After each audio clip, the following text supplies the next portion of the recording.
Собрались на знаменательном и историческом событии, на торжественном открытии новой улицы в городе Якутске, названного в честь легендарного сына народа Саха Гавриила Васильевича Ксенофонтова. По обычаю народа Саха все знаменательные события в нашей жизни в обязательном порядке сопровождаются традиционным обрядом алгыс. Алгыс серин томуталары барбихиге кардебит Андриан Семенович Белолюбскайда.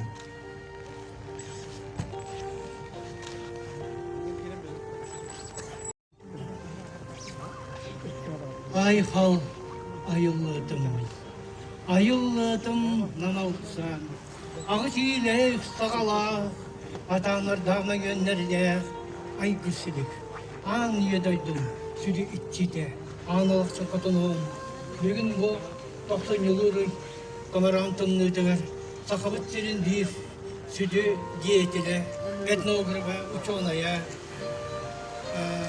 Gavril Vasilyevich Ksenofantov. Türebit günü gel, bu ulu duymada kaçoğu, yollar Yakutsk'ta onağa. Bu bir kere miyestağa, yine atını yerer, bütün günge yoğunluğu dolatta. Ben ne diyen turamın, ağıl otu, aygınlara dokunduğundan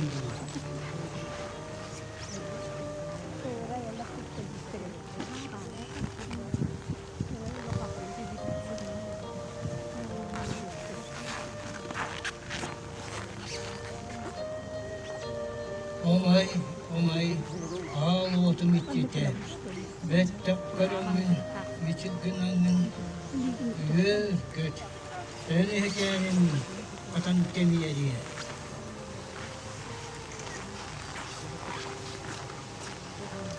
Orang kaysaha, uğurken eskabit, ulu kaçatılar, ulu tuymadaga, ara somuk canın kısta, il ovağın tutuhan, bilgi eğenaktık olur.